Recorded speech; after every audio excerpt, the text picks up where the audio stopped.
NTV time, जनता की बात जनता के साथ।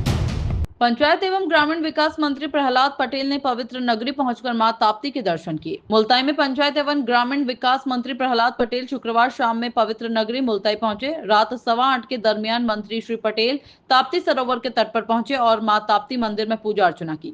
उसके उपरांत प्राचीन मां ताप्ती मंदिर में भी पूजा अर्चना की। पूजा अर्चना करने के उपरांत मंत्री श्री पटेल ने ताप्ती सरोवर की परिक्रमा की। इस दौरान पत्रकारों से चर्चा करते हुए मंत्री श्री पटेल ने कहा कि मध्य प्रदेश नदियों का मायका है। वह बीते 2 साल से मध्य प्रदेश की नदियों के उद्गम स्थल का दर्शन करने के लिए भ्रमण कर रहे हैं। इसी के चलते मां ताप्ती के उद्गम स्थल पर भी पहुंचे हैं। श्री पटेल ने कहा कि नदियों के किनारे हमारी सभ्यता विकसित हुई है, लेकिन वर्तमान में जंगलों के कटने और पानी के लिए ट्यूबवेलों के खनन से जल स्रोत प्रभावित हो रहे हैं।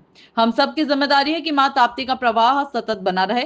श्री पटेल ने कहा, मैंने मां नर्मदा की भी परिक्रमा की है। हमें नदियों के स्रोतों के संरक्षण का चिंतन करना होगा। इस दौरान विधायक चंद्रशेखर देशमुख, भाजपा जिला अध्यक्ष सुधाकर पवार, जिला पंचायत अध्यक्ष राजा पवार, नगर पालिका अध्यक्ष वर्षा गढ़ेकर सहित भाजपा नेता उपस्थित थे। एनटीवी टाइम के लिए अविनाश तायवाड़े की खास रिपोर्ट।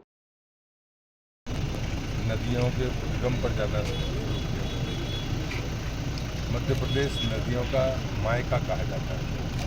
इतनी नदियों का उद्गम हिंदुस्तान के किसी राज्य में नहीं है,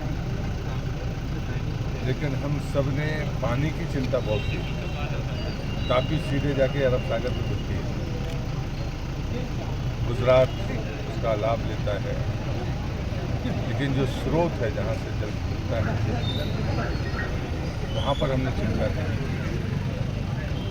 मुझे लगता है कि जल स्रोतों के उद्गम की चिंता, क्योंकि ये तब से है जब हम मतलब हमारी प्रजाति नहीं रही होगी, तब से शायद उसका स्रोत का वो नहीं कर सकता। उस स्रोत का ही परिणाम है कि सभ्यता विकसित हुई और अपना विकास हुआ है।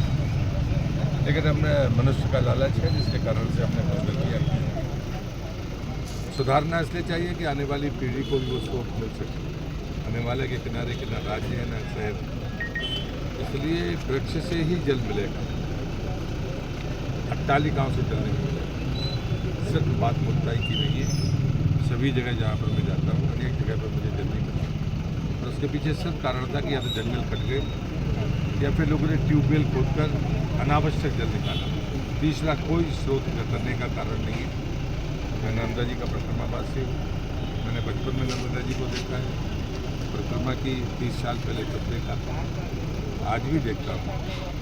तो चिंता होती है कि छोटी नदियाँ अगर बारहमासी नहीं रही तो बड़ी नदियों के अस्तित्व पर भी संकट आएगी। काफ़ी बहुत बड़ी नदी है, कई दिन के लिए सीधे रखना है, माही और काफ़ी।